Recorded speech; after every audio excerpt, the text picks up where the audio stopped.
Mississippi is often recognized as the birthplace of music in this country. Whether it's blues, rock and roll, or country music, well, the rich tradition of fiddling also has deep roots in our state. And its legacy is being kept alive by a native Mississippian who now lives in New York. Harry Bullock has dedicated his career to the study and teachings of fiddle playing in Mississippi, and now he's even written a book about it. Harry, welcome to Conversations. Oh, it's nice to be here. Thanks. I tell you, Mississippi fiddle tunes and songs from the 1930s, I picked it up and I didn't know what to expect. And I found this book to be incredibly engaging. And it's like, it opened me up to a world I didn't even know existed. Talk about that world, because I mean, here we are in 2016, and this is a genre of music that almost got lost. It did almost get lost. Yeah. It's not uncommon in the folk music revival that I travel in. Yeah. Where it jumps a generation or two. Yeah. You tend to be learning music from your adopted grandparents. Yeah. Here, that generation, as best I know, and I'm really hoping we get irate viewers phoning in and telling me I'm wrong, because Right. I would love to be wrong. But in large part, the masters of fiddling of that era, Yeah. that formative period, are gone. Right. And there are so few or none players that actually got to hang out with them and get it directly. It's largely in revival, from sheet music, from the old 78s, from the field recordings like the ones in the book. So it's had to be revived. And it is alive. There's a community of people all over the United States, thousands, that know a lot of these Mississippi fiddle tunes. Not so much the ones that we dug up in the book that have been hiding since '36, but from the commercial 78s. So it's a leap. It's from one rural, poor, somewhat isolated. Isolated,'s a strange term to use, but a pocket of people here in Mississippi that had very distinct musical ideas of their own, largely created or poorly communicated from the rest of the South, so that they took a distinct form here.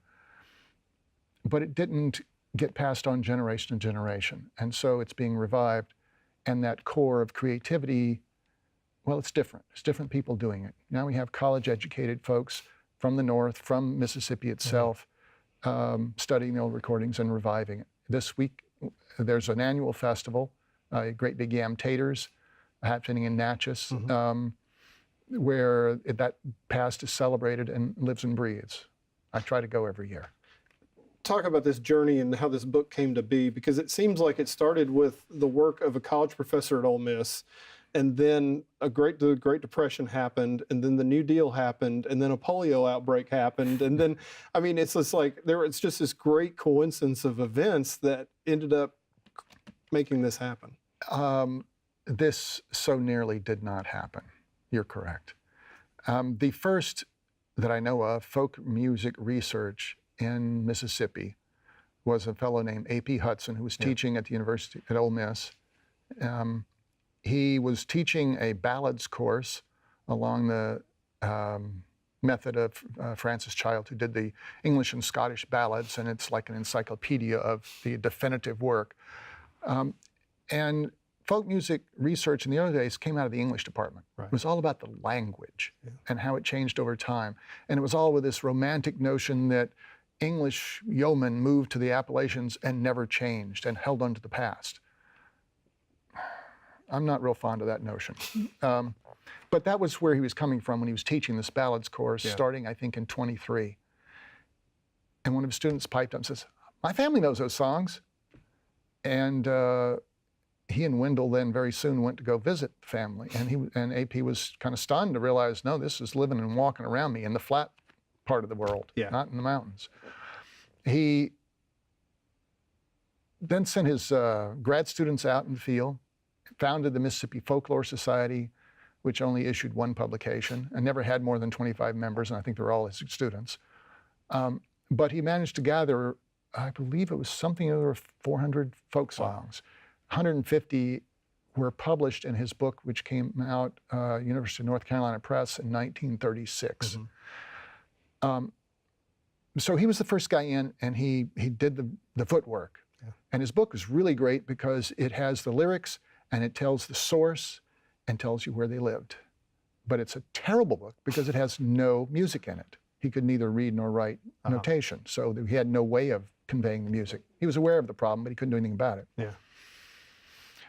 Next important thing that happened was Roosevelt and the WPA Right. and the Depression, and a lot of people in Mississippi hurting and needing work so they could eat. That manifested itself in 1935. The budget came through. In 36, a lady named Jerome Sage was the head of the Federal Music Project in Mississippi and was hiring people, getting people successfully on the payroll. To do music work in Mississippi, well, I think they had 8 or 9 people on the payroll performing in Jackson, and that was it. Now, this was an organization that was geared entirely toward classical music. The director, Nicholas Sokoloff, was a child prodigy, and he just wanted to use the budget to further classical music, and he didn't want to hear about anything else. So I assume the other 120, 130 people that were on the payroll were I know they were music teachers. I assume they were classical violin and piano teachers. The documentation in the early part of the WPA in Mississippi is pitiful. So they get these 100 some odd people on the payroll. Things are going great. 1936 is rolling along, and then there's an outbreak of polio. So they couldn't teach because everybody was quarantined. Right. The state health department shut down teaching in the public schools everywhere throughout the state. And Jerome Sage has a major political problem. She's got people on the payroll and they're not doing anything. And the anti-New Deal opposition, which was vociferous, is ready to attack. And she knows she has very little time. Bright lady and good people around her. I'm not sure whose idea it was, but they start scouring. They decide to research folk music. The first move was a brilliant one. They go through the universities to look for dissertations and books to see what anybody knows about folk music, because they know they don't. Right. One of the things they found was a copy of A.P. Hudson's book in manuscript form, not yet published. And look, here's the roadmap. Here's the people, here's the town, here's the words, let's go get the tune. So they make a checklist and send people out.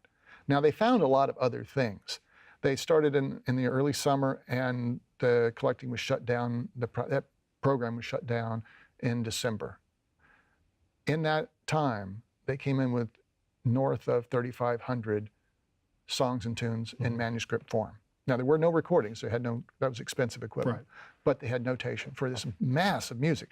And it was as though, when you send folklorists out in the field, like the Lomaxes, they know what they're looking for, or they think they know what they're looking for, and they have a mission. And so that's what they bring back. These people had very little clue. So it's like they took a net and threw it out in the ocean, and they hauled it back. And it's a really interesting snapshot of what people sang and played in Mississippi in the summer of 1936.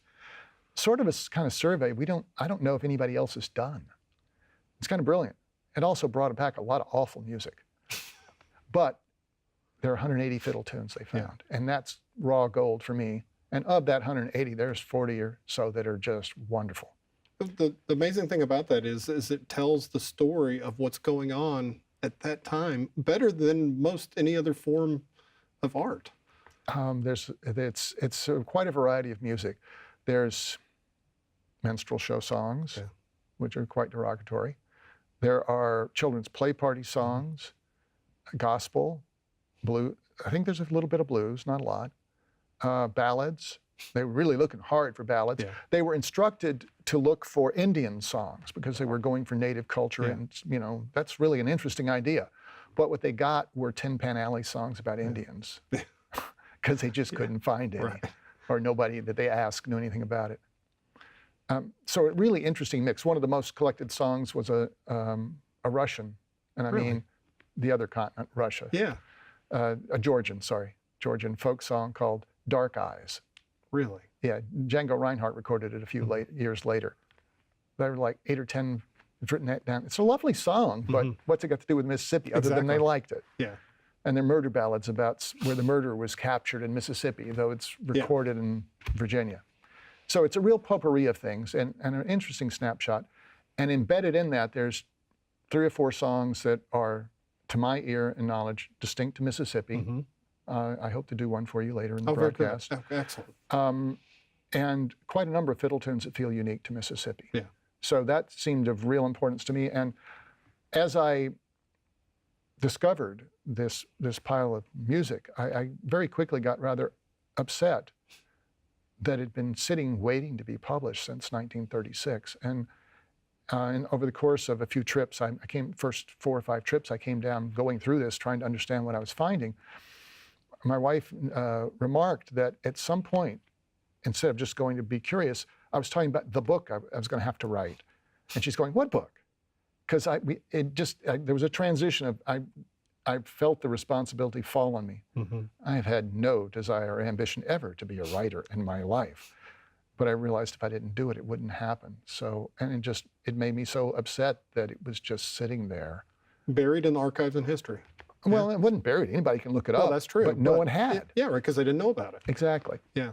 1939 was another great collection, and you had a couple folks. You had Herbert Halpert and Abbott Ferris came to Mississippi. Let's back up one little step before that. Okay. So we got this pile of paper sitting on Jerome Sage's desk at the end of 1936, and she has ambitions to get it published, but no way to have it happen. She also has to account for all this labor and money she spent. Right. So samples from the collection go to Washington and back, and in early, I think January of '39, Charles Seeger is going through some of these going, whoa, this is really good. Charles Seeger, Pete Seeger's dad, he was an eminent musicologist. He was the assistant director of the Federal Music Project at the time and was really excited about folk music, and it was absolutely the wrong place to do anything about it. But they were also aware that in 1939, the wind was blowing the wrong way. They knew that it was the end of the WPA. Yeah. Every chance they had, the opposition had cut the budget, and it was getting dire. Yeah. So I'm not sure exactly how aware he was it was the last gasp, but he and a group of other folk music enthusiasts that scattered throughout the WPA decided to pool their resources. They formed a joint committee to make it official. And they resolved to send an expedition to Mississippi primarily, but it also went to Alabama and I think in Virginia, and did a little other recording there. But they gathered resources. They wanted to do actual sound recordings because you could get not only the bare bones of outline idea of a song, but you get the actual performance in the dialect and in a snapshot in time. And this idea was a new idea at the time because the technology was just becoming viable. You could get a Presto disc cutter, which with batteries weighed around 300 pounds. It was basically a record player, but it would carve the disc, and you had to sweep away the shavings, which were explosive if confined. Oh, that's fun. Yeah, really fun. So it took a good order of skill and practice to produce a good recording that could be used. There was a man named Herbert Halpert who was living in New York, who had been doing a little research using this exact model machine in New Jersey, recording Pine Barrens ballad singers. He was young and he was cheap by his own admission. So they grabbed him. They got a World War I ambulance for free, of course. They used free WPA mechanics to completely gut and retrofit it and make it roadworthy, ripping out the entire back of this panel van, installing shelves to hold food, photographic equipment, recording equipment, everything one would need for a trip through a very rural part of the world where there were no real paved roads, and a cot for him to sleep in, of course. And there's a photo of him rather pasty-faced, and you're just looking at this pilgrim going to Mississippi and going, what did he know what he was getting into? On this end, in Mississippi, the Federal Writers Project and the Federal Music Project were joining hands. They knew where the sources were within the state, so they made up the itinerary for where Mr. Halpert would drive.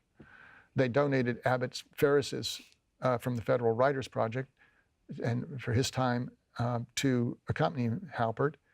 Ferris did beautiful photographs, you'll see some here today, and wrote these lovely character sketches that give you such a great feeling for the person, the source of this music.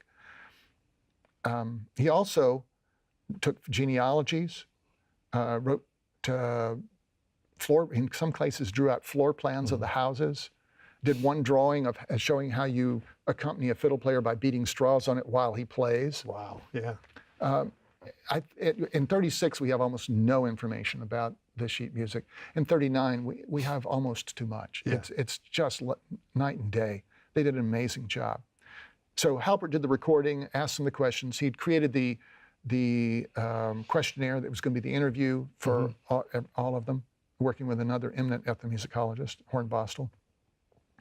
And then had Abbott Ferris speaking the local dialect, making sure everybody's comfortable, being able to understand what the lyrics were. I'm not sure how well Halpert would have fared with the thick Mississippi accent. And I assume Abbott also knew how to put people at their ease. Yeah. So it was a great team. They produced wonderful work. They vastly exceeded the bureaucracy's expectation, Charles Seeger and B.A. Botkin, by an order of at least 4 times, I think. They were stunned when they saw how many discs he brought back. Yeah. And the work is great. We talk about Mississippi fiddle tunes, and growing up in Georgia and Tennessee and hearing the Appalachian music, when I heard this for the first time, I noticed it was just a little bit different and a lot more intriguing. What makes Mississippi fiddle tunes special? I commend you on your ears and perception. Yeah. Fiddle players in the revival, and I said there's thousands of us, can at a short hearing say, oh, that's a Mississippi tune, or that's a Georgia tune. The techniques of Southern fiddling don't vary that much throughout all the states. The bow goes up, the bow goes down, as Stefan Grappelli said. But the educated ear really hears the dialect, and it feels like a dialect. We're all speaking the same language, but the dialect is different. What's that mean in Mississippi? The rhythm while driving, because it is, after all, dance music, is a little less relentless than, say, North Carolina or Georgia. Maybe it's the heat. There's a little more sliding around on the notes, not a tremendous amount. These are white fiddle players, but there's some. You can tell they're listening over to the other side of the tracks of the great racial divide. But the thing that strikes me more than anything else, and this is one of those things that's not absolutely true in Mississippi and not true elsewhere, it's just more true in Mississippi. The tunes are of a unique length. And you need to know that fiddle tunes, the basic pattern for fiddle tunes is dance music is 8 measures of music with a tentative ending, followed by another 8 bars of music with a firm ending. You can take that little structure and do it again with a different melody, and you do it over and over until the dancers get tired. So there's some variation between the 2 melodies, but it's a very structured form. In Mississippi, I did a square dance recently using only tunes from Mississippi, and I was trying to adhere to that format, and it was hard. I went through every one I knew, and I barely had enough tunes to get through the night. The predominant number of the tunes have a more unique form, each one their own. The way I like to think about it is that the fiddler or the musician or the creator or the series of creators arrived at a form where they have a melodic idea that ascends, does what it needs to do, takes its own little journey, and gets done when it's ready, and not before. And then repeats, usually. And then you have another idea which follows a similar arc, but goes somewhere else for some other length. And the number of beats and the number of measures could be just about anything. There are some really unique characters in Mississippi, and that's manifest in the tunes. That unique shape, that unique form, just screams Mississippi to me. And they don't have the symmetrical forms. Like I said, you have this 8 bars of music with a tentative ending, and then you do it again with a firm ending. This would just have an idea that has a shape, and there it is, and then you're done, suddenly. And then you do another one.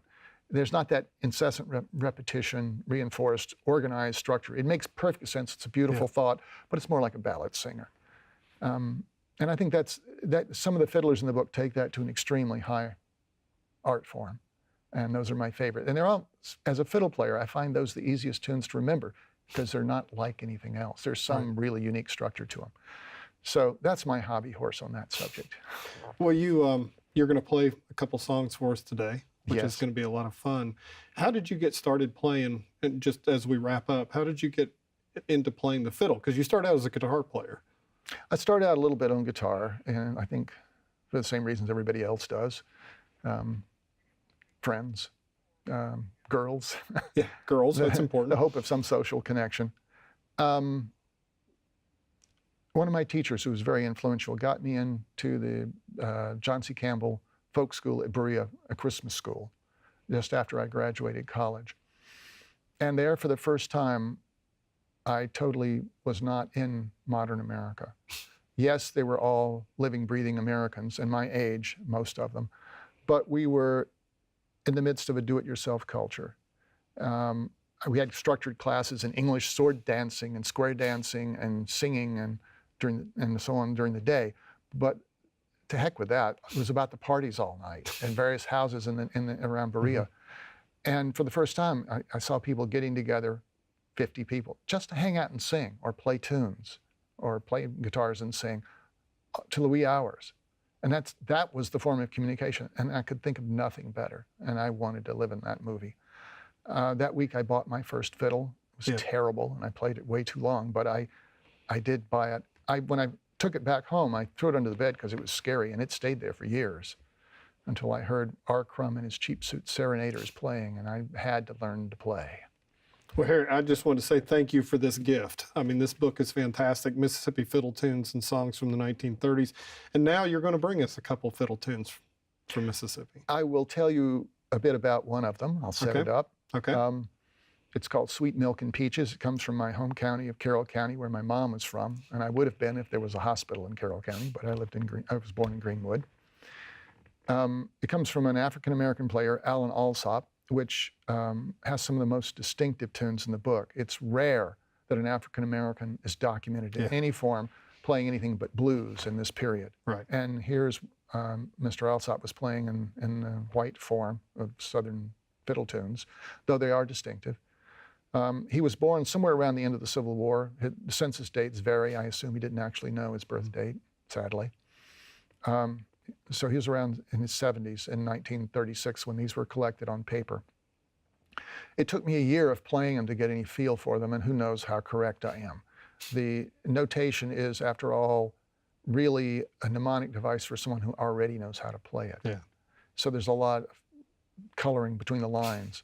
And I hope that I have at least made them interesting so someone else would dig into the book and make their own attempt. That is the purpose of my own recording. You have it there lying on the floor. Yes. Plug. I'm getting you to show it to the Mississippi camera. Fiddle Tunes and Songs from the 1930s. There we go. So definitely very good. And you got 22 tracks on it, and we're about to hear one of them. Yes, Sweet Milk Excellent. and Peaches. Harry, thank you so much. It's my pleasure. All Thanks. right.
Morgan's wife loved butter and cheese. Morgan drank the whey.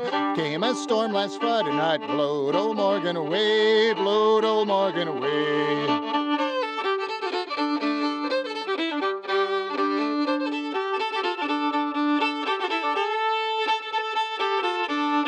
Went to hunt old Morgan up. Where do you reckon I found him? Way down yonder in the blackjack thicket with the buzzards all around him, buzzards all around him.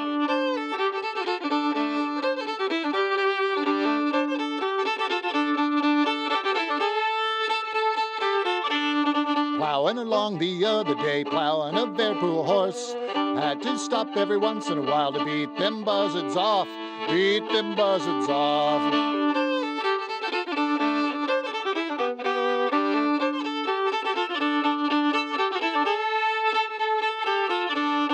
Went to my house to get my gun, did not stay there long. Before I could get back, save my life, I'd eat him up and gone, they'd eat him up and gone.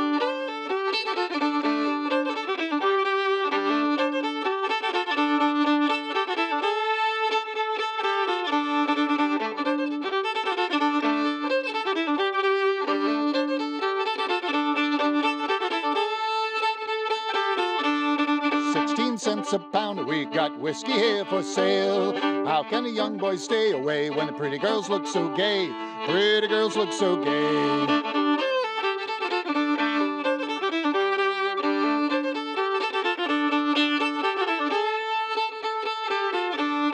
Morgan's wife loved butter and cheese. Morgan drank the whey.